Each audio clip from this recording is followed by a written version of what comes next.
பாருங்க, ஒரு தன்னுடைய 4 நண்பர்கள் A, B, C மற்றும் D ஆகியோருக்கு தனது பேனாக்களை 1/3:1/4:1/5:1/6 ஆகிய விதத்தில் விநியோகிக்கிறார் எனில் அவர் வைத்திருந்த வேண்டிய பேனாக்கள் குறைந்தபட்ச எண்ணிக்கை இந்த ரேஷியோவில் கொடுக்குறாங்க. அந்த ரேஷியோவில் கொடுக்கும்போது அவர் குறைந்தபட்ச எண்ணிக்கையில் இந்த பேனா வச்சிருந்தா தான் இந்த ரேஷியோவில் கொடுக்க முடியும். 1:3, 1/4, 4 பேருக்கு 1/5, 1/6 இந்த 4 பேருக்கு குறைந்தபட்சம் இந்த பேனா இருந்தால் தான் இந்த ரேஷியோவில் கொடுக்க முடியும் 4 பேருக்குன்னு சொல்கிறாங்க. அது எப்படி இந்த சமம் கண்டுபிடிக்கலாம் பாருங்க.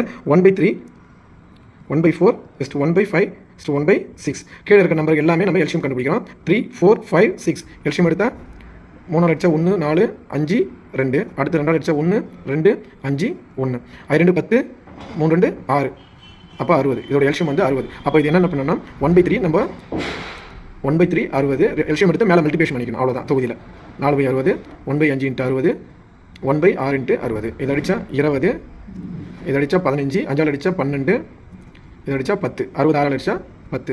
அப்போ எல்லாமே ஆட் பண்ணுங்கள். 20 + 15 + 12 + 10 20 15 கூட்டும்போது 35 35 45 45 12 57. குறைஞ்சபட்சம் இந்த ரேஷியோவில் கொடுக்கணும்னா அவர்கிட்ட 57 பேனா இருக்குன்னு சொல்கிறாங்க. ஆன்சர் வந்து சி.